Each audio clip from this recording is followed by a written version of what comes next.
On l'a vu avec Bruno Le Maire et le quoi qu'il en coûte. La création monétaire, c'est la voie de la facilité quand vous êtes élu.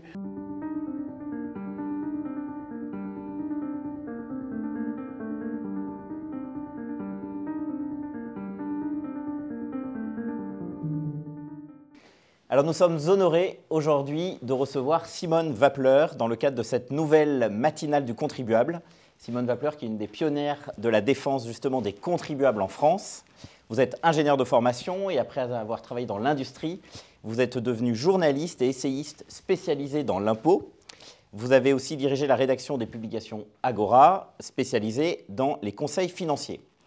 Vous avez commis de nombreux articles dans la presse spécialisée pour y fustiger notamment l'impôt et les problématiques, on va en parler, liées à la monnaie. Vous avez publié de nombreux succès de librairie, Pourquoi la France va faire faillite, La rage de l'impôt et dernièrement Monnaie, monnaie, monnaie, publié aux éditions JDH. Ces ouvrages décrits avec pédagogie et un certain sens de l'humour qui caractérisent Simone Wappler ont pour objet de vulgariser des problématiques complexes qui ont des impacts directs dans notre vie quotidienne. Alors, dans cet ouvrage en particulier, vous revenez sur les expériences qui ont été menées sur la monnaie, expériences dont on se demande si elles ont été portées à connaissance des dirigeants actuels. Nous y reviendrons. Alors, l'objectif de cette rencontre est de voir ensemble pourquoi nos économies sont menacées et comment faire pour les protéger. Alors, première question, Madame Wappler, pourquoi certains Français, évidemment pas les membres et amis de contribuables associés, sont-ils si résignés? Alors, à votre avis, est-ce parce qu'ils sont heureux de payer tant d'impôts? Est-ce parce qu'ils ne savent pas, justement, qu'ils paient tant d'impôts? Quelles sont, à votre avis, l'explication pour lesquelles il n'y a pas de soulèvement massif des Français envers cette fiscalité dont on sait tous qu'elle est confiscatoire? Alors, heureux, non, je ne pense pas. Bon, certes, beaucoup de gens apprécient la France, son cadre, etc. Heureux, je ne pense pas. Je pense que beaucoup d'impôts sont masqués. Alors, bon, l'exemple le plus flagrant, c'est le salaire, hein, en fait.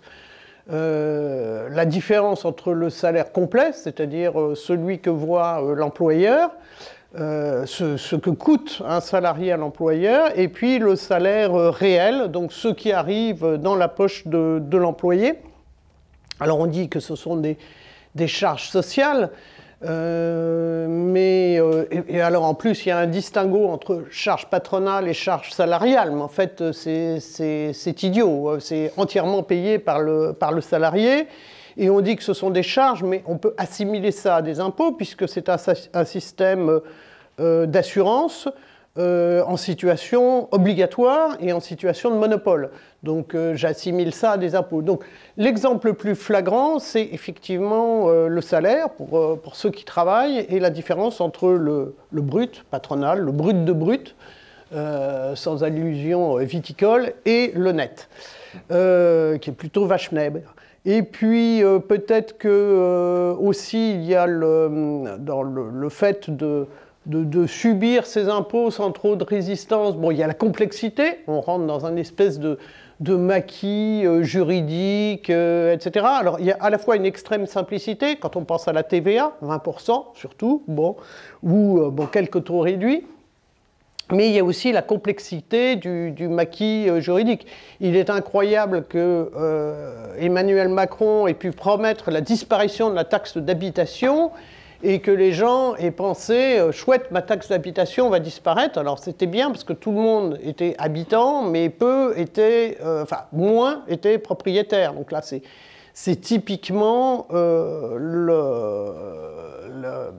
l'aspect politicien de l'impôt, hein, c'est-à-dire qu'on va en débarrasser le plus de monde possible et puis on va le concentrer sur une clientèle qui ne se rebellera pas, en fait. Et puis, bon, la révolte à l'impôt, c'est quand même très, très, très difficile. La grève de l'impôt, vous terminez en prison quand même. Aujourd'hui, il y a des gens qui font grève dans les transports, etc. Ils ne vont pas terminer en prison. Un contribuable qui ferait grève, il termine quand même en prison. Donc voilà. Il y avait un petit détail d'ailleurs amusant, je ne sais plus, je lisais un truc, ça s'est passé dans le Nord, il y avait quelqu'un qui avait, je crois, 74 ans, 400 000 € chez lui, et en fait en espèces, et il ne pouvait pas en justifier, et en fait on lui a tout pris, je crois qu'il a 2 ans de prison avec sursis quand même. Et puis, bon, et puis on lui a confisqué tout. Alors, sur des présomptions, hein, en fait, bon, lui, il n'était pas très clair de comment il avait ça, mais surtout, il n'y avait pas de preuve de l'autre côté que c'était lié à un trafic de stupéfiants, un trafic de drogue, du terrorisme, voilà. Donc, ceci explique cela, et puis c'est un peu aussi la grenouille là, qu'on plonge dans la bassine et qu'on porte à ébullition lentement. Bon, ben, il y a une espèce de... comment dirais-je, de faux consentement à l'impôt, de lassitude, voilà. Alors justement, les Français, pour vous, sont-ils suffisamment informés de la destination de leurs impôts? On sait que la dernière révolte fiscale, justement, c'était les Gilets jaunes, au moins dans sa version initiale. Et à cette occasion-là, cette occasion des manifestations des Gilets jaunes, on s'est aperçu que le Trésor public avait fait un effort de communication inouï, oui, puisqu'il a publié un document qui, je crois, n'a pas été assez relayé par les médias, ou en tout cas, le document est bien relayé dans votre livre, La rage de l'impôt. Sur 1 000 € de dépenses publiques, quelles sont les grandes ventilations? Je pense notamment, sur 1 000 € de dépenses publiques, combien concerne les fonctions régaliennes de l'État? Ben, moins de 20%, hein, en gros. Alors après, on peut discuter du régalien. Est-ce que certains réseaux sont du domaine du régalien ou non? Bon, mais sans rentrer dans des arguties ultra-libérales, turbo-libérales, etc. Si on prend le régalien police, justice, armée, diplomatie, ben on s'aperçoit que c'est moins de 20% des impôts. Et puis que l'énorme partie des impôts, c'est-à-dire la partie immergée de l'iceberg, ce sont des dépenses sociales. Donc c'est de la redistribution. Voilà, donc en fait, dans le cœur de la rage de l'impôt, je développe une idée qui est que quand les gens résistent à l'impôt, tout de suite on va les plonger dans un univers de complexité, on va parler technique en fait. Mais avant de parler technique, il faut parler, c'est un grand mot que j'aime pas trop, mais philosophie de l'impôt. Pourquoi est-ce qu'on paye des impôts?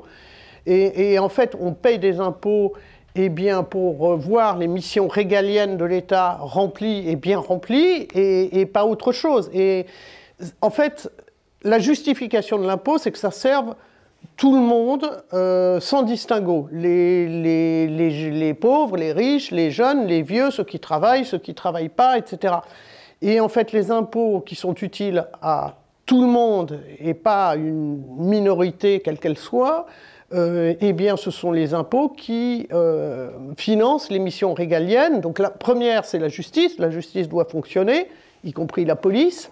Les missions régaliennes, c'est quoi? C'est défendre ce que les libéraux appellent les droits naturels, qui sont liberté, propriété, sûreté, résistance à l'oppression.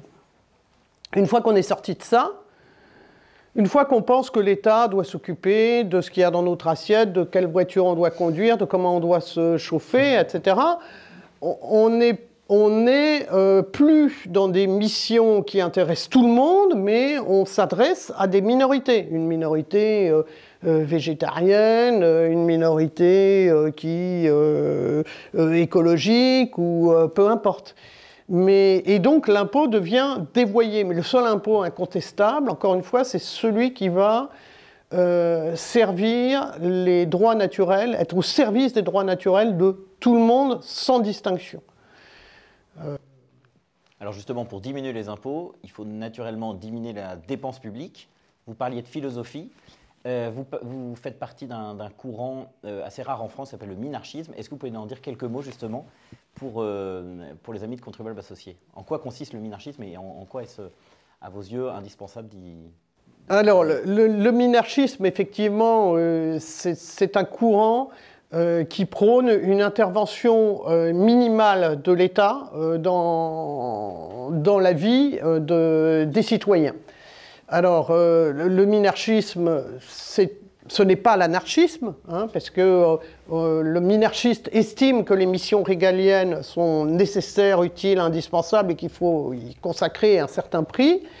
Donc ce n'est pas l'anarchie, ce n'est pas non plus l'interventionnisme tous azimuts, ce n'est pas, je dirais, en France, on a un problème, c'est-à-dire qu'on a des étatistes de droite et des étatistes de gauche.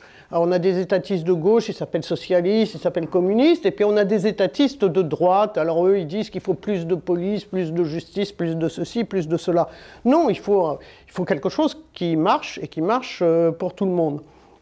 Donc lui, le minarchisme prône le gouvernement minimal, il dit que l'État doit remplir ses missions régaliennes, et qu'après tout doit être décidé au plus petit échelon possible.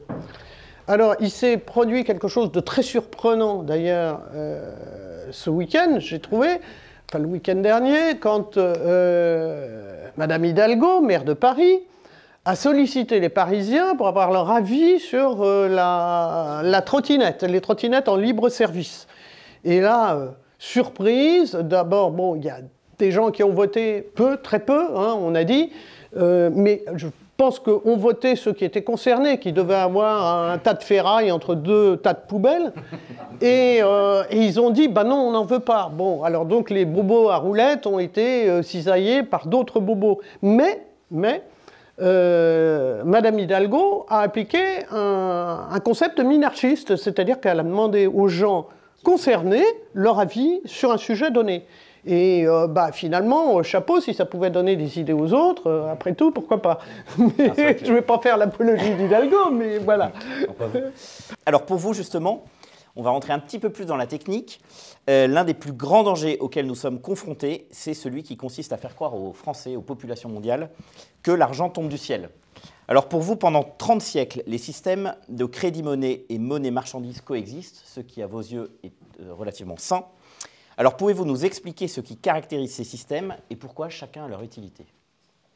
Une grosse thèse que vous développez dans votre ouvrage Monnaie, voilà. Monnaie, Monnaie. Alors, aujourd'hui, je crois que peu de gens savent qu'on vit dans un système de monnaie dite fiduciaire. Donc, la monnaie ne repose sur rien si ce n'est la confiance. Hein, dans fiduciaire, il y a confiance. Les banques ont un droit de création monétaire, hein, de fait. On vit dans un système où les crédits font les dépôts. Alors ça choque beaucoup les gens, parce que du temps de mon grand-père, les dépôts faisaient les crédits. Mais là, non. Les crédits font les dépôts. C'est-à-dire qu'une banque a un droit d'émission monétaire, c'est son privilège de banque, qu'elle achète auprès de la banque centrale, et lorsqu'elle accorde un crédit, la masse monétaire correspondant au crédit va naître et va devenir le dépôt de quelqu'un d'autre. Et les banques ne prêtent pas du tout, enfin elles prêtent, oui aussi, les dépôts des clients, mais elles prêtent bien plus que les dépôts des clients. Aujourd'hui, on fonctionne dans un facteur 20, c'est-à-dire que pour un de fonds propres, c'est-à-dire l'argent des actionnaires de la banque et ses réserves, hein, ce n'est pas l'argent des dépôts, c'est l'argent des actionnaires de la banque peut avoir 20 d'engagement, c'est-à-dire de prêts, voilà. Donc on fonctionne dans ce système-là, on estime que le crédit est un rouage essentiel de fonctionnement harmonieux de l'économie, enfin un lubrifiant de l'économie, et c'est vrai d'ailleurs. Mais... Je coupe une seconde, ça veut dire que quand quelqu'un va souscrire un prêt, au moment où il franchit la porte de sa banque, par exemple quelqu'un qui veut souscrire un prêt de 100 000 € pour acheter sa maison par exemple, donc il s'apprête à obtenir ce prêt, ces 100 000 € n'existent pas. Au moment où il franchit la porte de la banque, ces 100 000 € n'existent pas. Non, voilà. C'est donc de la création pure. C'est de la création monétaire. Comptable d'une banque. Comptable, voilà. Alors, pendant longtemps, alors premier point, oui, préhistoriquement, non pas préhistoriquement, grave erreur, mais historiquement, la monnaie crédit a toujours existé. On a des traces archéologiques de tenues de livres de comptes par des scribes et des grands prêtres, etc. Et l'irruption, il y a eu beaucoup d'essais de monnaie-marchandise qui ont été faits. Il y a du bétail, des coquillages, de l'obsidienne, bon. Et à un moment, ont émergé comme monnaie-marchandise l'or et l'argent. Et du coup, il y a eu un essor, ça a été lié à une expansion du commerce dans tout le bassin de la Méditerranée et même au-delà, assez extraordinaire.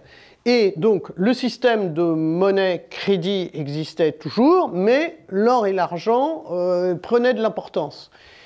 Et en fait, il y a un désir, enfin c'est mon analyse, il y a un désir politique, parce que quand vous contrôlez la monnaie, c'est bien, vous contrôlez l'impôt. C'est là où les scribes étaient intelligents. À partir du moment où la monnaie vous échappe, l'impôt vous échappe. Enfin, possiblement.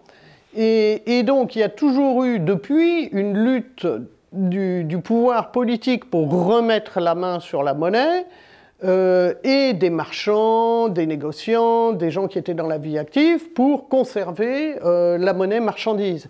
Et donc l'histoire monétaire est une longue histoire de lutte entre ces deux intérêts. Mais l'or et l'argent ont été... alors l'argent, c'était la monnaie du peuple, si j'ose dire. L'or, c'était un peu la monnaie de l'aristocratie ou du haut du panier, parce que... c'était plus valorisé au bout d'un moment, les rançons royales se payaient en or, mais il y avait toujours une trace d'or et d'argent dans tous les systèmes monétaires, jusqu'à ce que John Law et son expérience coupent le lien définitivement. Donc c'est une expérience très intéressante, l'expérience de John Law. Ça a été le premier à faire du quantitative easing. Hein, on n'a rien inventé. Bon, ça s'est très mal terminé, ça s'est tellement mal terminé que le mot banque a été pendant longtemps vomi en France. On ne disait plus banque, on disait caisse d'épargne, caisse des dépôts, on parlait de... Surtout pas banque, il ne fallait pas dire banque. Et puis après, bon, bah, petit à petit, la mémoire s'efface, les bêtises s'oublient, et puis on recommence, voilà. Mais alors, un point aussi très important que je développe, c'est que les anciens, les Égyptiens notamment, avaient compris qu'un système de monnaie-crédit, ça pouvait être dangereux et ils avaient limité l'emballement en prévoyant ce qu'on appelait des jubilés, c'est-à-dire des moments où toutes les dettes étaient effacées. Parce qu'en fait, ils s'étaient dit, si on ne contrôle pas la masse de crédit, on arrive à une société où il y a des esclaves, et oui, parce qu'en plus, quand on ne payait pas ses dettes, on était quand même réduit en esclavage, hein, soi-même et sa famille, on ne badinait pas. Donc, pour éviter le problème de la prolifération du crédit adossé à rien, ils avaient prévu des jubilés, donc des périodes, des grands instants de remise à zéro des compteurs. Toutes les hypothèques étaient effacées, les esclaves pour dette étaient libérés ainsi que leurs familles, etc. Donc il y avait des espèces de cycles de crédit qui s'installaient au gré des jubilés. Et les Hébreux, eux, ont codifié dans la Torah, en fait, un intervalle récurrent. Alors 7 fois 7, voilà, on tombe dans la kabbalistique, mais ce n'était pas idiot, hein. Donc de jubilés où on savait que comme ça, il n'y avait pas d'emballement possible de la dette. Et nous, au XXe siècle, on a recréé un système donc, de monnaie-dette prépondérant. On a simplement oublié que ce serait peut-être bien de prévoir des limitations à la dette. Et on arrive aujourd'hui au XXIe siècle, avec plein d'intelligence artificielle, d'ordinateurs et des milliers de pages de réglementation, à un moment où, en fait, on se trouve face à un tombereau de dettes dont on sait très bien qu'elles ne seront jamais payées, en tous les cas en intégralité. Alors justement, la masse monétaire de l'eurozone est passée de 1100 milliards d'euros en 1980 à 4800 milliards d'euros en 2000 Et en juillet 2021, elle atteignait 15 000 milliards d'euros. Alors, Simone Wappler, quelles sont pour vous concrètement les conséquences de cette explosion de la masse monétaire, dont a priori on voit quelques conséquences aujourd'hui? Je pense évidemment notamment de l'inflation. Alors on pense à l'inflation. Donc l'inflation, j'en parle aussi dans mon livre, l'inflation c'est un phénomène complexe. Ça existait aussi avec de la monnaie métallique. Hein. Il y a eu l'inflation de l'Empire romain, il y a eu l'inflation de l'époque de la Renaissance, des grandes découvertes en Europe. Et l'inflation, elle est toujours lente à se diffuser dans le circuit économique. Oui, alors on parle d'inflation parce que là, vous avez compris avec les chiffres qu'a donné Benoît que l'augmentation de la masse monétaire est totalement décorrélée de l'activité économique, de la quantité de biens et services qu'on s'échange. Donc, il arrive toujours un moment où l'inflation va essaimer. En général, l'inflation commence par s'infiltrer. Il faut voir ça un peu comme de l'eau d'une retenue de barrage. Donc on s'infiltre dans les petites fissures et puis on s'infiltre là où c'est proche de la source. Donc on a vu une inflation des produits financiers, hein, des obligations dont les taux baissaient. Plus le taux d'intérêt d'une obligation baisse, plus la valeur des anciens titres qui ont été émis avec des taux d'intérêt supérieurs augmente. Donc on a vu une inflation des actifs financiers, actions et obligations. On a vu une inflation de l'immobilier, parce que les banques sont à la source des crédits immobiliers. Et puis, toujours plus, on chargeait la mule. Et là, tout d'un coup, on s'aperçoit que l'inflation s'infiltre partout. Alors, dans les prix de l'énergie, dans les prix des matières premières, agricoles ou autres, parce que, l'énergie, c'est comment dirais-je, c'est dans tout, en fait. Donc, à partir du moment où l'énergie augmente, vous allez avoir des répercussions de prix dans tout. Bon, mais là, on voit le phénomène de l'inflation qui commence à se diffuser.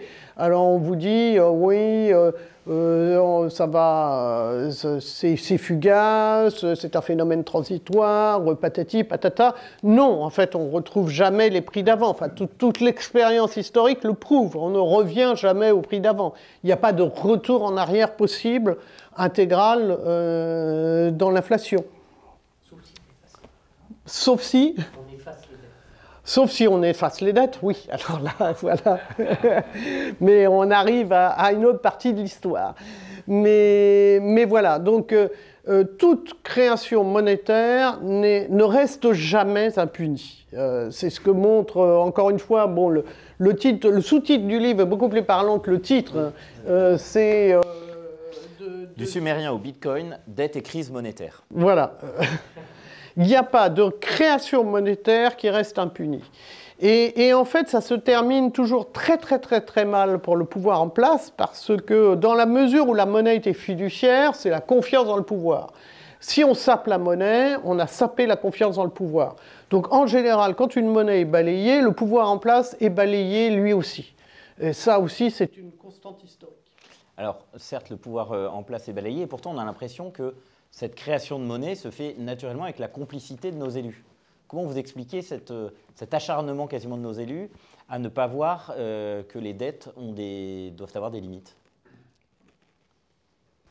C'est compliqué. Est-ce que c'est de la bêtise? Est-ce que c'est de l'inculture? Est-ce que c'est machiavélique? Je n'en sais rien. Mais c'est sûr que, je suis désolé, j'espère qu'il n'y a pas de politiciens dans l'Assemblée. Le métier de politique est quand même un métier bizarre, parce qu'il faut... Aujourd'hui, on a des professionnels de la politique, hein, à part les maires des villages qui souvent exercent un bénévolat, ont une profession et ont un mandat qui est quasiment du bénévolat. Pour dire je suis politicien, il faut croire qu'on sait mieux que tout le monde ce qui est bien pour tout le monde. Donc c'est déjà bizarre. Bon, et en plus, comme ceux qui votent pour vous y croient aussi, vous êtes sans arrêt assaillis de gens qui vous réclament ceci et cela. Et donc, c'est plus facile, si vous contrôlez la monnaie, de dire, un peu comme dans les anciens films de KPDP, là, on jette des bourses à ceux qui sont... voilà, donc je pense que la création monétaire, on l'a vu avec Bruno Le Maire et le quoi qu'il en coûte, la création monétaire, c'est la voie de la facilité quand vous êtes élu. Et c'est la voie de la réélection aussi. Alors justement, dans le cadre de notre travail législatif, quand on va voir les élus justement au nom de contribuables associés, la question des élus, c'est toujours « mais qu'est-ce que je peux faire pour vous ?» Rien, surtout rien. Surtout ne faites rien, exactement. Et du coup, ils sont toujours très surpris qu'en fait, les membres de contribuables associés ne demandent pas plus d'argent, pas plus de moyens, pas plus de fonctionnaires. On demande simplement, effectivement, une gestion économe des deniers de l'État, qui sont en fait finalement notre argent. Donc c'est vrai que les élus sont toujours très surpris par la posture que nous avons lorsque nous les rencontrons. Mais je rebondis là-dessus parce que quand même, il y a un truc important. Je lisais un roman de politique fiction qui est paru aux Belles Lettres, ça paraît surréaliste, hein, de Desgranges, et à un moment, il y a un des héros. Alors, le monde politique, c'est un petit peu vieilli, mais pas trop. Le monde politique est bien décrit, et à un moment, il y a un ministre qui prévoit un système de surveillance, et il y a ces obscurs attachés de cabinet quand même qui toussent un peu, un système de surveillance de masse qui tousse un peu en disant quand même, vous êtes sûr? Et alors le ministre répond superbement, mais que voulez-vous? Ils veulent être protégés, il faut bien les surveiller. Alors, vous avez parlé rapidement des banques centrales. Alors, dans votre ouvrage, on apprend que vous estimez que justement les banques centrales sont en fait au service des banques et pas au service des citoyens. Est-ce que vous pouvez nous expliquer ça, c'est dit dans le titre. Hein. C'est-à-dire que le rôle de la Banque centrale... Alors, théoriquement, on a fait une Banque centrale parce que c'est... C'est normalement la première mission qu'on leur a... Non, pour assurer la stabilité du système bancaire. Hein? Alors, lutter contre l'inflation, non, en fait. Quand vous lisez sur le site de la Banque Centrale Européenne, ça y est toujours, on dit qu'une inflation de 2% par an, c'est bien. Pourquoi 2%? Oui, pourquoi pas 4, pourquoi pas 6, ou pourquoi pas moins 2? Après tout, ça pourrait être bien aussi. Donc, non, je pense qu'une banque centrale est là pour assurer la stabilité d'un truc qui est totalement instable. C'est pour ça qu'il faut des milliers de pages de réglementation obscure. C'est parce que quand vous avez 1%, enfin 1 de fonds propres et 20 d'engagement, à la limite, si vous êtes une banque d'affaires, c'est votre problème, c'est le problème des actionnaires. Mais si vous avez une banque, si vous êtes une banque de dépôt et que vous coulez, alors là, ça devient le problème des déposants.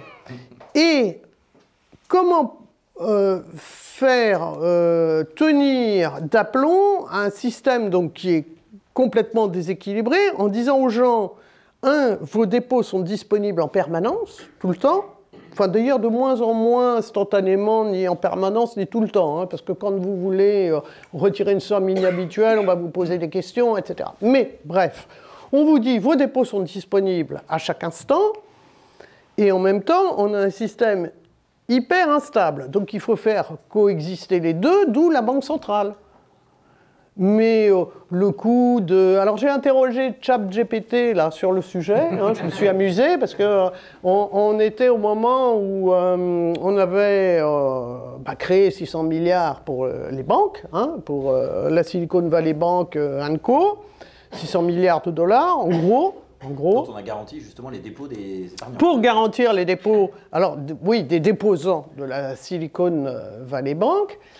Et puis, en même temps, comme dirait Macron, Jérôme Powell augmentait les taux le lendemain de 0,5%. Et donc, j'ai interrogé ChatGPT, dont on me disait le plus grand bien sur est-il normal pour une banque centrale, est-il possible de à la fois créer 600 milliards, donc création monétaire, et d'augmenter les taux, c'est-à-dire de durcir les conditions de crédit. Et la réponse de ChatGPT a été édifiante, ça a été ouh, c'est compliqué, c'est possible, mais c'est délicat. Voilà. Bon, en fait, j'ai pas été ébloui, hein, personnellement, mais voilà. Alors, une des bizarreries, en quelque sorte, de l'époque que nous vivons, c'est notamment que les États, pendant un moment, pendant quelques mois, en 2020 et 2021, ont pu, vous l'avez dit tout à l'heure, emprunter à des taux négatifs.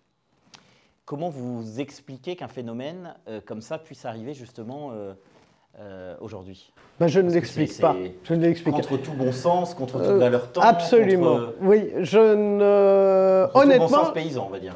Je ne l'explique toujours pas. D'ailleurs, en fait, si j'avais écrit « La France ne fera pas faillite », les taux seront négatifs, je pense qu'on m'aurait interné à Sainte-Anne, voilà. Mais bon, il se trouve que la France n'a pas fait faillite et que les taux ont été négatifs. Alors, et puis alors, vous lisez des explications extraordinaires du style « il y a trop d'épargne, c'est pour ça que les taux sont négatifs ». Vous interrogez les gens, ils vous disent pas « j'ai trop d'épargne », enfin ça n'existe pas. Et puis vous avez des gens qui vivent, non seulement ils vivent avec zéro épargne, mais ils vivent avec de l'argent qui tombe du ciel. Donc je pense que les taux négatifs, on est dans cette espèce de construction intellectuelle des banques centrales et de la monnaie fiduciaire. Mais que, effectivement, le bon sens paysan aurait dû se révolter à un moment donné. Mais bon, le bon sens paysan, il n'a pas totalement disparu, parce que quand on prend le parcours de l'or depuis les années 2000 à aujourd'hui 2023, on s'aperçoit que l'or, enfin, qui n'est rien, qui ne sert à rien, c'est juste un truc qui n'est pas de la dette. Et il y a enfin, les banques centrales en ont encore dans leur coffre. Il y en a qui en achètent et il y en a qui disent en avoir. Hein. Et pourtant, elles sont au cœur du système de monnaie fiduciaire et elles jugent bon d'en avoir encore. Vous apercevez que finalement la trajectoire de l'or n'est pas si grotesque. Alors elle est en dessous de la création monétaire, elle ne l'a pas suivi. Mais quand on voit que l'or là est à plus de 2000 $ et 1800 €, on se dit est-ce qu'il n'y a pas un début de remise en cause de la monnaie? Mais je pense que le jour où on verra des fonds de pension, des fonds d'assurance dire, parce qu'il y a quand même un gros problème avec les assureurs qui, eux, n'ont pas le droit au ratio 20 pour 1. Hein. Les assureurs, ça doit être 1 pour 1. Ils ont un euro d'engagement, ils doivent avoir 1 euro d'actifs en face. Ils ne les ont pas, ils ne les ont plus pour les obligations d'État avec la remontée des taux. Donc il va y avoir un problème. Est-ce qu'un jour, il y aura un gros fonds de pension qui va dire écoutez, moi, les obligations d'État, je vais peut-être plutôt prendre de l'or. Je ne sais pas, ça pourrait être un déclic en disant c'est la dette de personne, il y a un cours, c'est valorisé, et voilà. Ça, j'écris enfin, c'est de la fiction, si vous voulez, mais on pourrait dire pourquoi pas. Je sais que les fonds de pension bataves, ils sont vilains, hein, les bataves, c'est des vrais marchands. Hein.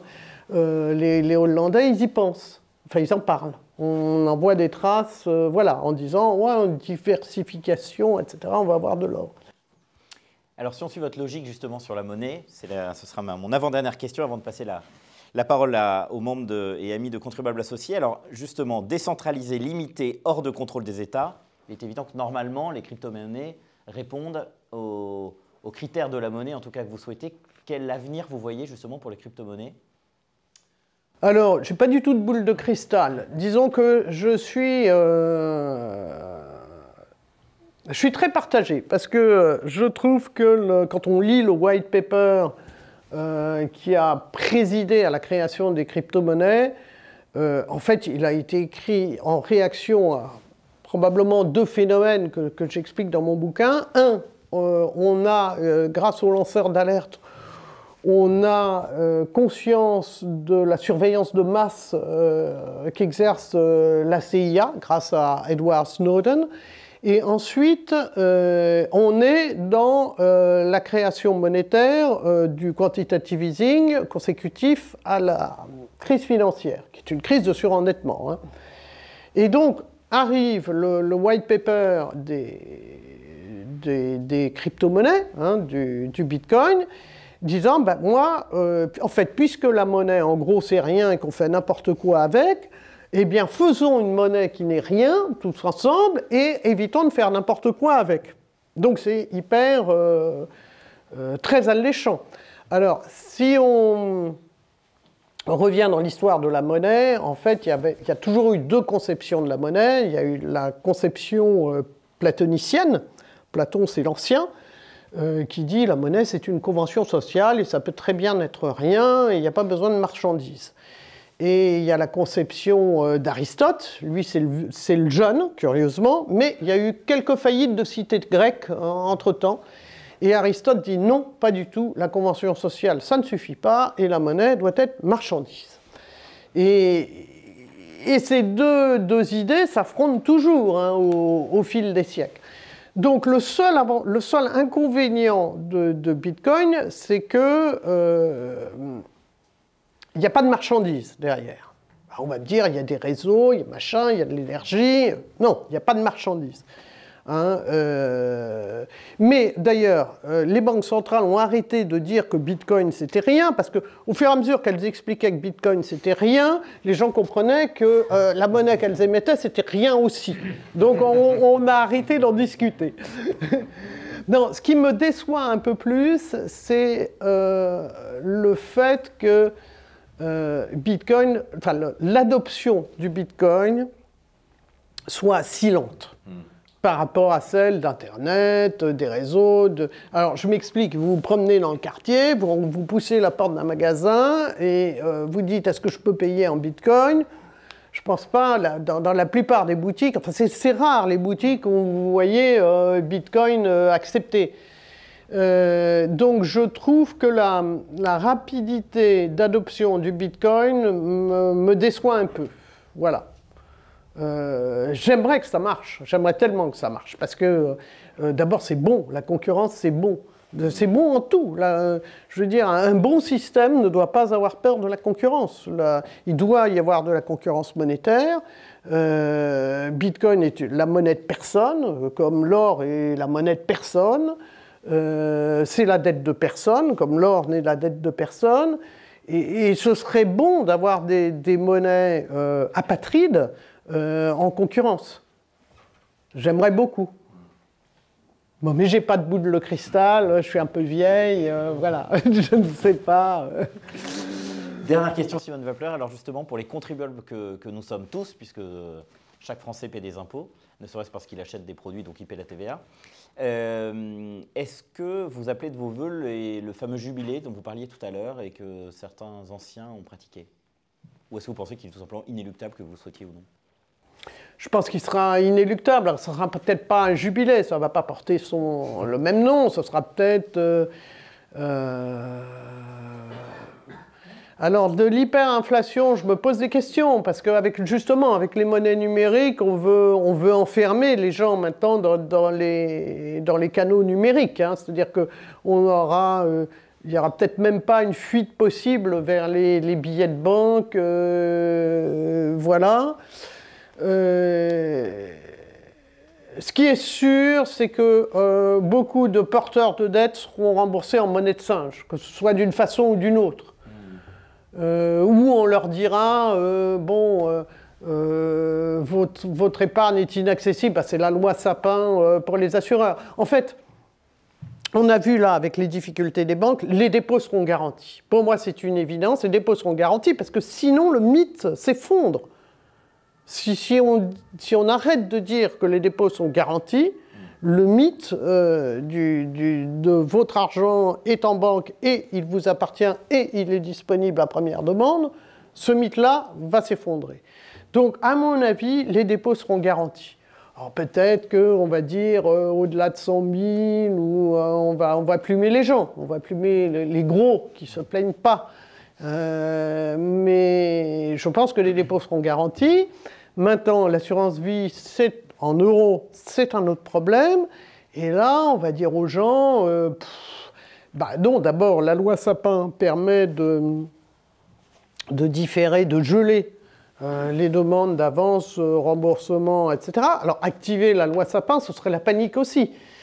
Mais je pense qu'il y aura des artifices où on ne vous dira pas « vous avez perdu votre argent », on vous dira « c'est un emprunt perpétuel ». Une rente, enfin je sais pas, enfin tous les trucs bizarres ont été faits. Il faut se replonger à nouveau dans l'histoire, il y a plein d'astuces possibles. Mais voilà, on n'aura pas le retour du capital. Alors justement, vraiment, ultime question, puisque je vois dans les yeux des membres de Contribuables Associés très nombreux, et je les remercie dans la salle, 3 conseils gratuits donnés par Simone Wappler pour protéger son épargne. Alors, 3 conseils gratuits, j'y pense toute la journée. Hein. Bon, je crois que la diversification monétaire, c'est une évidence. Bon, ça fait très longtemps que je dis que l'or, c'est une assurance en fait contre la monnaie fiduciaire. Donc une prime d'assurance, ça ne se prend pas quand tout est en feu. Ça se prend avant. Il vaut mieux un petit peu avant. Alors un tout petit peu avant, quand ça sent le roussi, c'est plus cher aussi. Donc un peu longtemps à l'avance, c'est un peu mieux. Donc de l'or. Donc de l'or, pas n'importe lequel, encore une fois, parce que là aussi on rentre dans la jungle fiscale. Donc je conseille l'or sous forme fractionnable, c'est-à-dire des pièces, et de l'or sous forme de devises, c'est-à-dire des pièces ayant cours légal. Il y a des pays qui émettent des pièces ayant cours légal, donc c'est comme une devise, voilà. Alors après, on va me dire, oui, mais l'or, on peut interdire de le négocier, etc. Effectivement. Bon, de toute façon, il n'y a pas de sécurité totale. De le négocier ou d'en posséder. 1933 aux États-Unis. Oui, exactement. Bon, après, il est rare que dans la planète entière, sauf, bon, je sais bien, il y en a qui en rêvent d'un gouvernement mondial, une monnaie mondiale, bon, mais il est rare que dans la planète entière, on ne puisse pas négocier de l'or. Hein. Moi, j'ai connu des endroits, mais très surprenants, où on négociait de l'or. Au milieu de la jungle, au Congo, vous avez un gars, il vous sort une balance électronique, il sort son téléphone, il a les cours, il vous pèse, c'est... Donc de l'or. Donc de l'or, bon, c'est pas un investissement, enfin c'est juste... Protéger, c'est simplement une police d'assurance contre la monnaie, la monnaie fiduciaire dans laquelle la confiance serait détruite. Pour les geeks, bon, un peu de Bitcoin, pourquoi pas. Ensuite... et l'assurance vie peut-être fuir les fonds en euros et... l'assurance vie, effectivement, les fonds en euros, c'est problématique. Alors les unités de compte, vous allez me dire, c'est problématique aussi, parce que les marchés sont très hauts.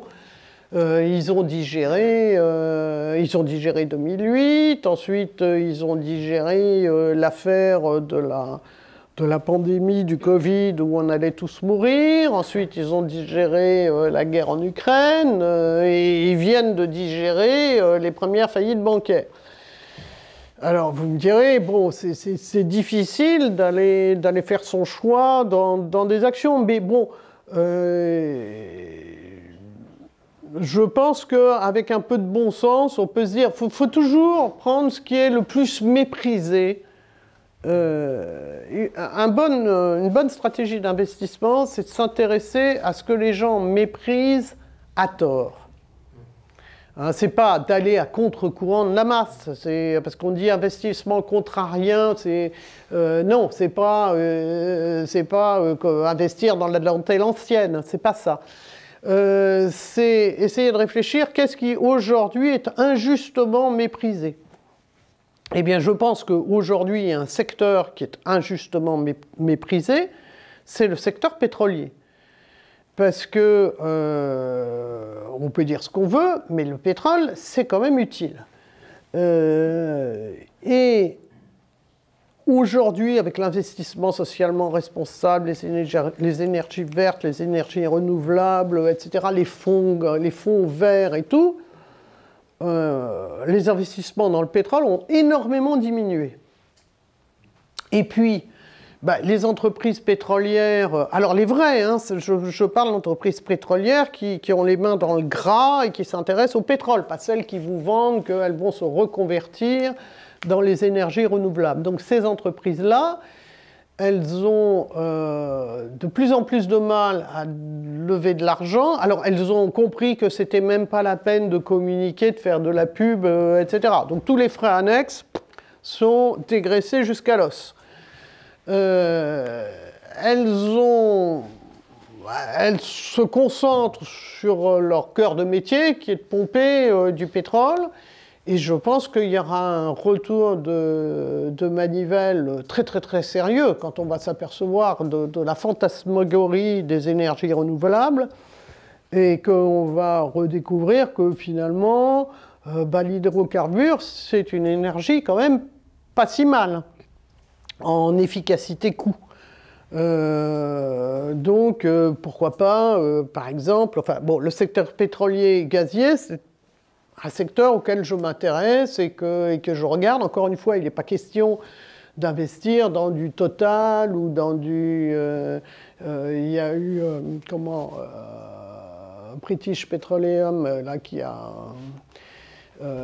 un procès en cours avec une association écolo qui lui reproche d'avoir fait trop de CO2, etc. Donc ce n'est pas ces entreprises-là, hein, c'est plutôt les petites pétrolières comme on en trouve aux États-Unis, au Canada, ou même quelquefois, d'ailleurs il y en a en Amérique du Sud, et qui font encore leur vrai métier, c'est-à-dire prospecter, pomper et sortir du baril et le vendre. Voilà.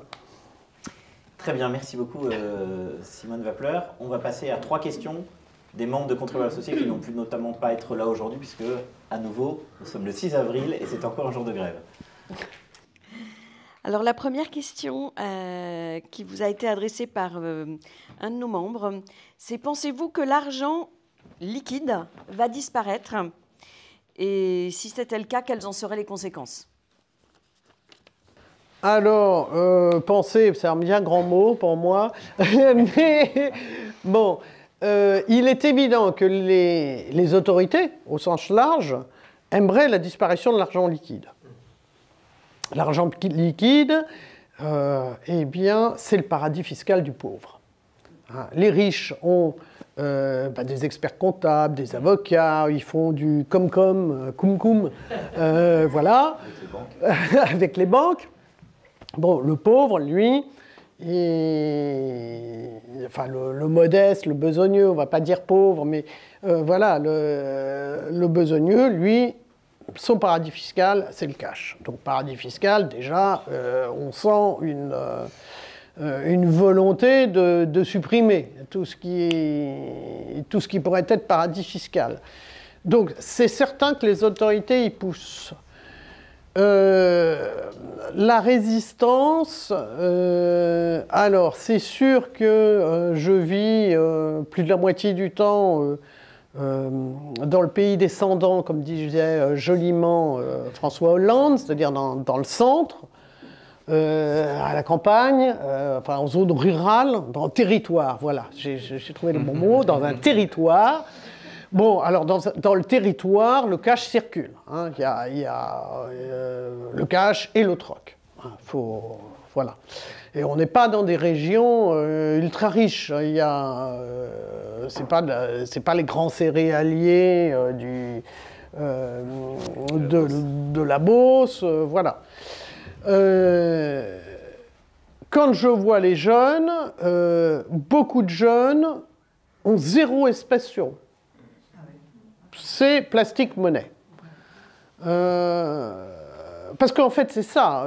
Les autorités veulent quelque chose. Alors, votre argent, c'est bien plus sûr, c'est sous forme électronique. Bon, et puis après, qu'est-ce que je rencontre comme résistance? Alors, je pense qu'il y a de moins en moins de résistance à être sans cash. Mais aussi, en même temps, dirait Macron, les consciences se réveillent. Il y a des banques en difficulté, donc il y a une lutte de pouvoir, en fait, à laquelle on assiste. Moi, je crois, je défends les espèces. Moi, quand on me dit « vous payez comment ?» je dis à l'ancienne, traditionnelle. Voilà. Bon, c'est vrai que j'utilise beaucoup le cash, moi, personnellement, parce que j'estime que c'est...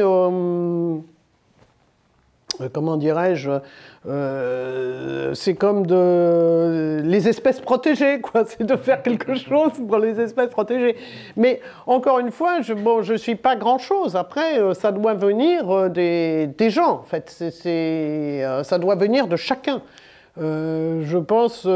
alors, j'ai un de mes fils qui a une entreprise à lui et qui travaille avec beaucoup d'artisans, etc. Bon, bah, lui, il a du cash avec lui. Bon, et pourtant, il fait des virements directement pour des fournisseurs. J'en ai un autre, alors il est assez cashless, mais bon, c'est le système qui veut ça parce qu'il est chirurgien, donc il est dans un SOS-main. Donc il n'y a pas de... il y a une espèce de grosse moulinette entre l'assurance maladie, etc., la structure, qui est une structure privée, hein, d'ailleurs, du SOS-main. Et d'ailleurs, il me dit, mais c'est fou, les gens pensent que c'est gratuit. Souvent, ils disent... ah, dis donc, en fait, c'est pas gratuit, hein. Mais il me dit, je vais pas reprendre. Mais comme on ne voit aucun argent, on voit des bouts de papier, des machins et des trucs, les gens pensent que c'est gratuit. Voilà. Ça va écouter. Deuxième question. Vous en avez partiellement parlé, mais on va revenir un petit peu dessus, puisque Odile nous pose cette question. Quelle confiance peut-on accorder à la crypto-monnaie telle que celle que Mennea crée en Roumanie? Est-ce vraiment l'avenir en matière de monnaie? Et doit-on se défier des monnaies nationales? Alors, se défier des monnaies nationales ou supranationales, la réponse est oui. L'avenir des crypto-monnaies, peu importe quelle qu'elle soit, j'en ai déjà un peu parlé, je pense que plus leur usage va se généraliser, plus l'avenir sera brillant. Il se peut d'ailleurs qu'on peut être optimiste, en fait. Si les banques centrales veulent pousser les gens vers la monnaie numérique de banque centrale, peut-être qu'il y aura un réflexe en disant « mais après tout, il y a ce machin-là, mais il y a aussi le machin qui n'est à personne à côté, et finalement c'est la même chose, et finalement, tiens, et hop, je vais en mettre aussi un peu dans l'autre canal », sachant que, quand même, toujours le lien avec l'impôt. L'impôt est toujours exigé dans la monnaie nationale ou supranationale dans le cas de l'euro. Donc il y a toujours un moment où il faut sortir d'un système pour aller dans l'autre système pour payer des impôts. Il faut toujours garder ça à l'esprit. Mais là encore, hein, on vit une époque intéressante. Je pense qu'il y aura, on va voir ces luttes tous les jours. Alors j'ai pas de boule de cristal, j'ai pas la science infuse. Par contre, je crois en la concurrence. Je pense que tous les systèmes monopolistiques finissent par s'effondrer. Donc, et plus il y a de concurrence, mieux c'est. Troisième et dernière question. Alors la dernière question, c'est Lionel qui nous la pose. Elle est un peu, peut-être un peu apocalyptique, mais on va conclure là-dessus. Pensez-vous que l'on peut encore sauver la France ou qu'il vaut mieux partir tant qu'il est encore temps? Ah, vous savez, ça c'est bon, c'est très très très très personnel. Hein. Sauver la France, je vois personne en ce moment capable de sauver la France. C'est vraiment très personnel. Je pense que si je devais émigrer aujourd'hui, chose que je n'ai pas faite, En fait, j'y ai pensé. À un moment, j'ai pensé à immigrer.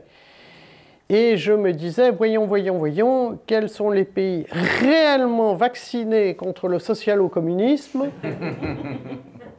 dans lesquels j'aimerais vivre. Et en fait, j'ai commencé des recherches comme ça. Bon, et il y en a. Mais combien de temps ça va durer? Parce que, en fait, le socialisme, c'est une religion. Enfin, c'est... voilà, les gens pensent que une autorité supérieure va leur apporter le bonheur avec de l'argent, avec l'argent des autres. Hein, mais bon, on ne dit pas ça comme ça. On dit que c'est l'argent, c'est de l'argent créé, tombé du ciel, etc. Donc les gens se vaccinent. Les anciens pays communistes, ils se sont vaccinés, ils sont revenus, ils ont compris que l'argent des autres, ça n'existait pas. Donc il en reste encore, mais voilà, petit à petit la mémoire s'efface, la poussière retombe et les belles promesses et la religion reprend le dessus.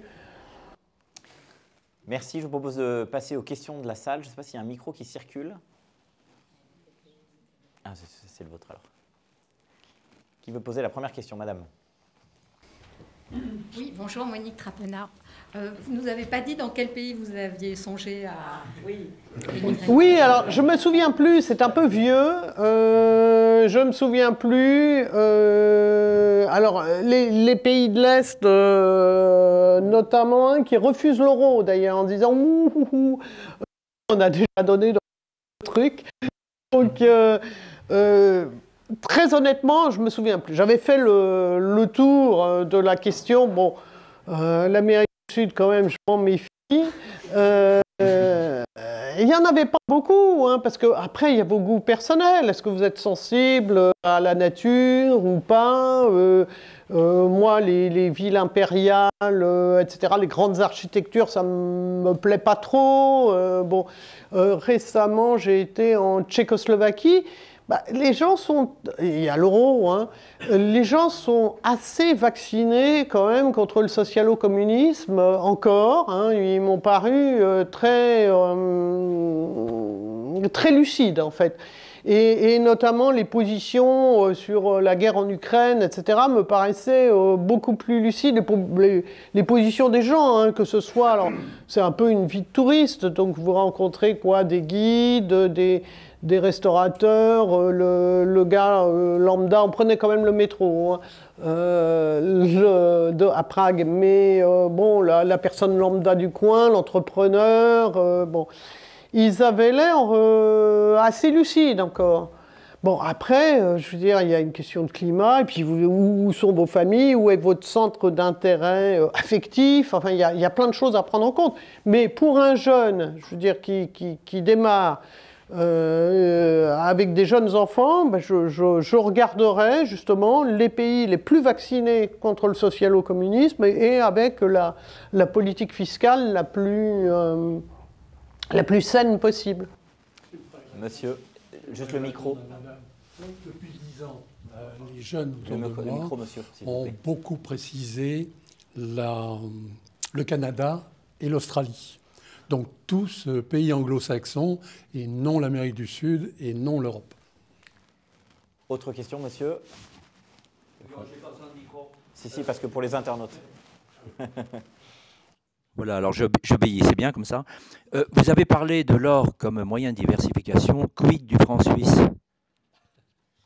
Pour moi, le franc suisse, c'est une micro-monnaie fiduciaire. Donc, qui dit micro-monnaie, il n'y a pas beaucoup de marché. Alors, les Suisses, qui étaient des gens raisonnables, ils ont pratiqué pendant des années, en fait, depuis la crise de 2008, le PEG euro-franc suisse. Donc, c'était comme d'avoir des euros, puisque la parité bougeait pas trop. Là, quand même, la Banque nationale suisse, elle a accusé des pertes importantes. Je dirais, je suis pas... c'est une monnaie fiduciaire, quoi. Alors, il y a un peu un réveil de conscience en Suisse, quand même. Il y a des initiatives dont on parle. Les gens sont un peu plus conscients, en fait, des dérives. Mais pour un étranger, avoir du franc suisse, bon, ça rapporte rien, évidemment. Voilà, je suis...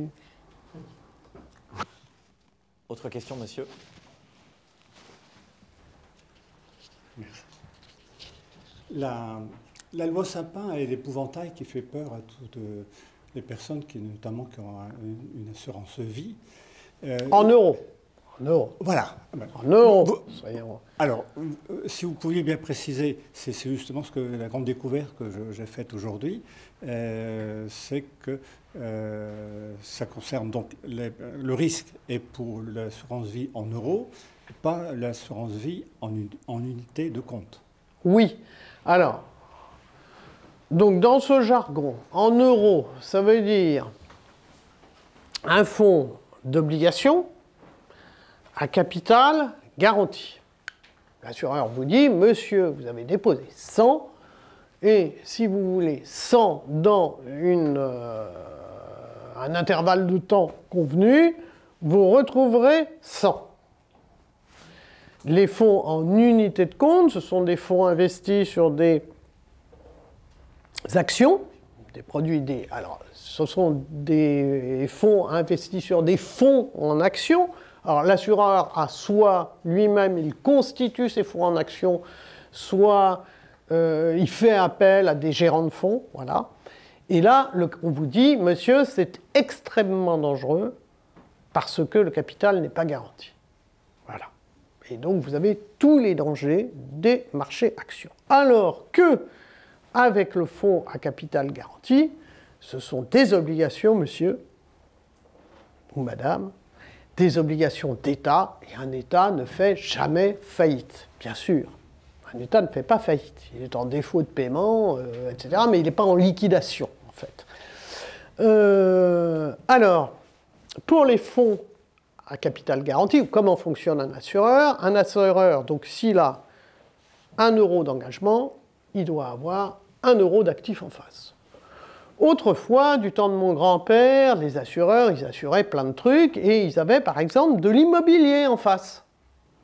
L'immobilier, c'était un gros capital qui rapportait un peu, pas beaucoup, enfin peu importe, c'était sa garantie en capital. Alors mon grand-père, il était armateur, vous aviez des assureurs pour les armateurs, ils avaient beaucoup de bâtiments, pas flottants, hein, voilà, en pierre, pour garantir les risques des flottes qu'ils assuraient.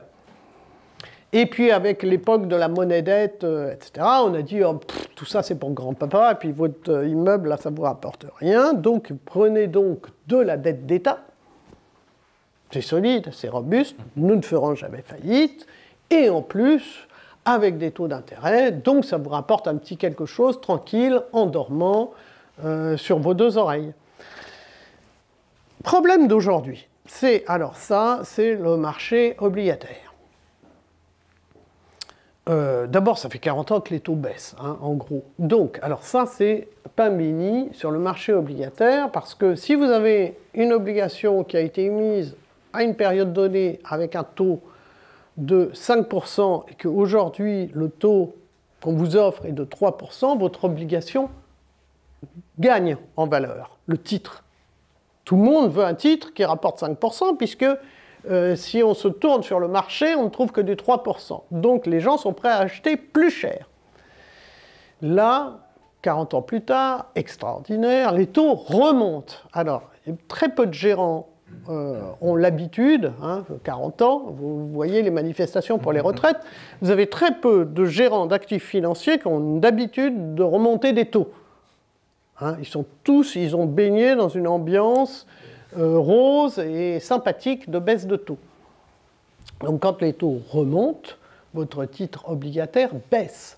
Vous avez en stock une obligation d'État qui reste encore 8 ans à courir, qui rapporte du 1%, et aujourd'hui on en émet à 5%. Qui en veut de votre machin? Personne. Donc si vous devez vendre, vous vendez à perte. Donc, votre métier d'assureur est en danger, puisque vous avez un stock d'actifs qui a chuté en valeur, et vous avez des engagements qui, eux, tiennent toujours. théoriquement, là, la haute autorité du machin, du truc, de la finance, devrait être en train de gratter toutes les comptabilités des assureurs et de dire « Ouh là là là là là, messieurs, s'il vous plaît, vous devez lever des fonds, débrouillez-vous, etc. Mais vous êtes en danger. » Mais comme on vit dans un régime ultra néo-turbo-libéral, la loi a décidé non pas de protéger les gens qui font confiance à leurs assureurs, mais la loi a décidé de protéger les assureurs eux-mêmes. Donc on leur a dit, ne vous en faites pas. Continuez à prendre nos belles obligations d'État, même à taux négatif. Hein. Ne vous grattez pas. Si jamais les gens qui vous ont confié de l'argent le veulent, on a une petite loi qui dit, vous ne pourrez pas. Voilà. D'où la loi Sapin. Alors, là, à partir de quand peut-on considérer que le danger va commencer à devenir grave et sérieux? Parce qu'après tout, il y a déjà un assureur italien qui est mis sous tutelle. Là aussi, c'est très difficile à dire. Alors, il y avait un article des Échos, je crois, du 28 mars, où un des intervenants interrogés, qui était quelqu'un qui avait plus de liberté de parole visiblement que d'autres, disait à 3,5% de taux d'intérêt sur la dette française, ça devient quand même un peu chaud pour les assureurs. Bon, puis il y avait des universitaires, etc., qui disaient « mais non, il n'y a aucun risque et tout, faudrait que ce soit entre 5 et 7% pour que les gens commencent à s'inquiéter. » Voilà. Ce qu'il faut voir aussi, il y a aussi une composante inflation. Aujourd'hui, quelqu'un, il a un contrat d'assurance vie en euros qui rapporte, disons, 2%. Bon contrat alors. Hein. Un bon contrat, bien, dans lequel l'assureur, d'ailleurs, a bien puisé dans ses réserves pour servir 2%, parce que quand il y a des taux négatifs, il faut quand même taper dans les réserves pour servir les 2%. Donc en plus, les réserves, on peut se demander où elles en sont.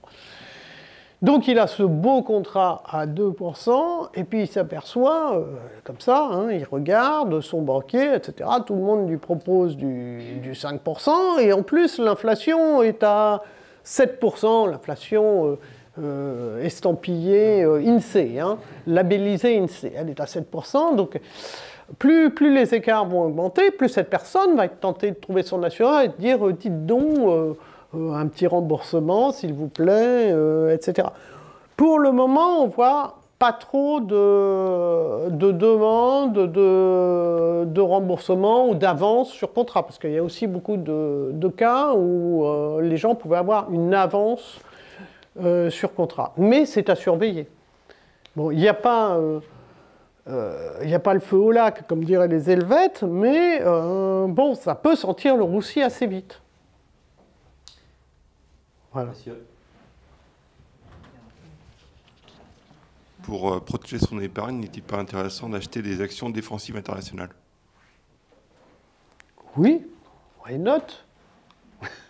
Alors défensive, je ne sais pas, mais bien sûr, enfin, je veux dire, si pour choisir une action, vous prenez une entreprise, qui travaille sur un secteur concurrentiel, parce que ça c'est important, qui fait des bénéfices, qui respecte ses actionnaires, oui. Alors défensif, j'imagine, parce que vous dites, il y a ce qui est utile et puis il y a la dépense futile. Et si on arrive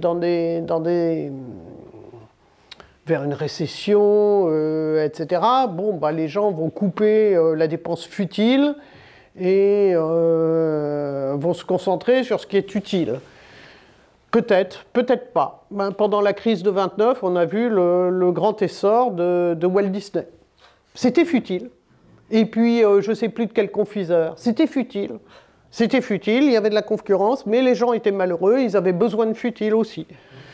Donc voilà, j'ai pas de chapelle, j'ai pas de... Tout ce que je sais, c'est qu'il faut des entreprises qui respectent ses actionnaires, qui aient peu d'endettement, évidemment,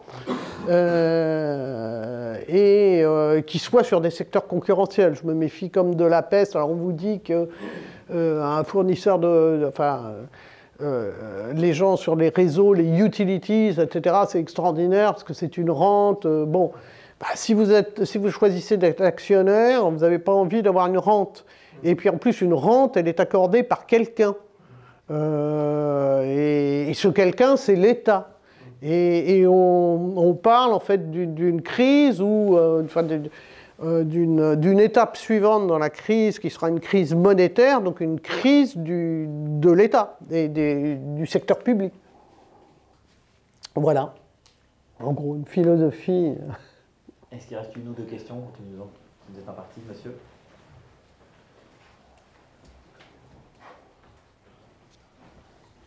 Est-ce qu'on peut penser que l'euro puisse exploser et qu'on ait un euro du Nord et un euro du Sud?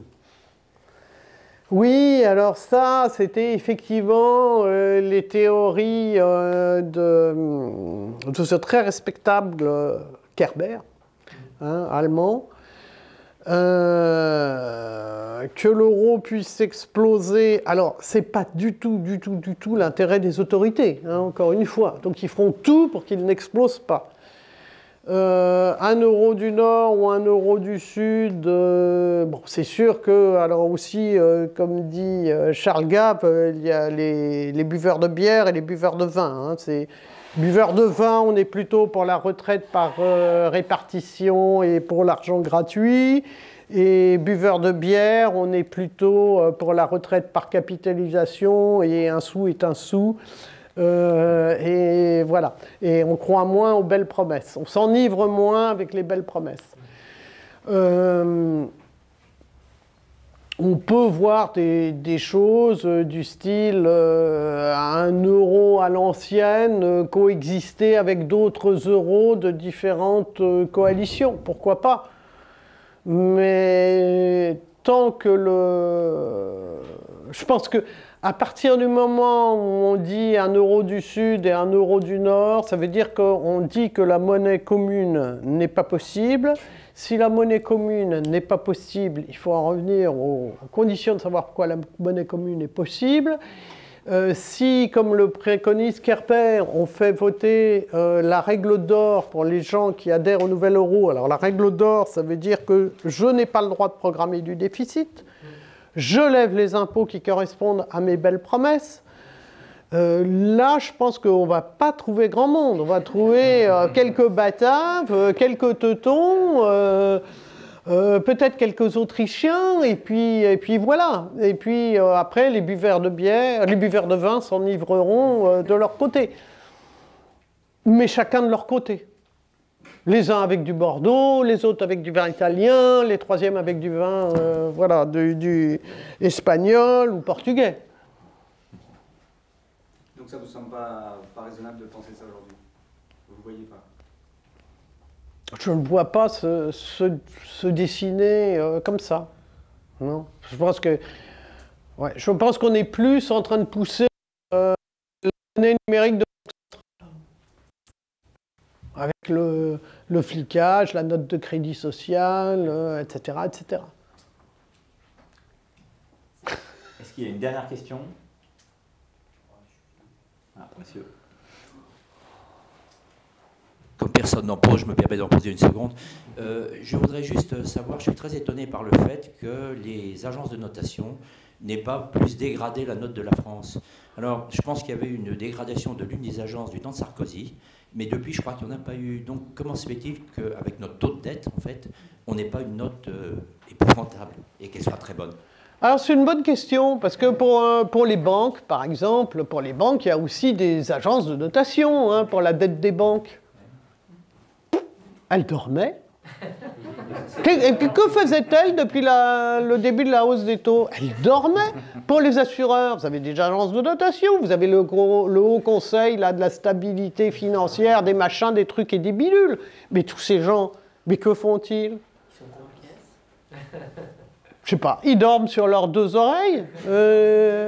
Oui, je pense que le jour où une agence de notation se réveille, c'est mort. De toute façon, on l'avait vu avec la Grèce. Bon, ça n'a pas changé. Ils étaient mal. Oui, non, mais les Grecs étaient mal, mais les agences de notation, elles ne se sont pas du tout réveillées. Elles se sont réveillées après. Elles se sont réveillées quand les taux en Grèce étaient à 9%. Tout d'un coup, il y a eu un blip sur un écran, il y a un gars qui s'est réveillé. Non, mais je suis cruel. Mais là, je suis étonné en faisant des recherches. Rien sur les assureurs, rien, parce que la dette des banques, il y en a, hein, des tombereaux quand même. Hein. Quand je dis qu'une banque, elle emprunte de l'argent sur les marchés, donc elle émet des dettes, des obligations bancaires, et avec l'argent, elle prête. Donc il y en a de l'obligation bancaire sur le marché. En fait, vous apercevez que la sonnette d'alarme la plus efficace, ce n'est pas les agences de notation, c'est les CDS, c'est les Credit Default Swap. C'est-à-dire, ce sont les assurances, les produits dérivés d'assurance que les intervenants des marchés financiers achètent pour se couvrir d'un risque de baisse. Et que les agences de notation sont toujours en retard sur les CDS. Systématiquement. Donc, ça doit être un bon boulot, en fait. Maintenant que vous me le dites, il faudrait y penser. Très bien. Écoutez, je vous propose de clore cette matinale du contribuable. J'en profite pour remercier chaleureusement Simone Wappler de sa venue.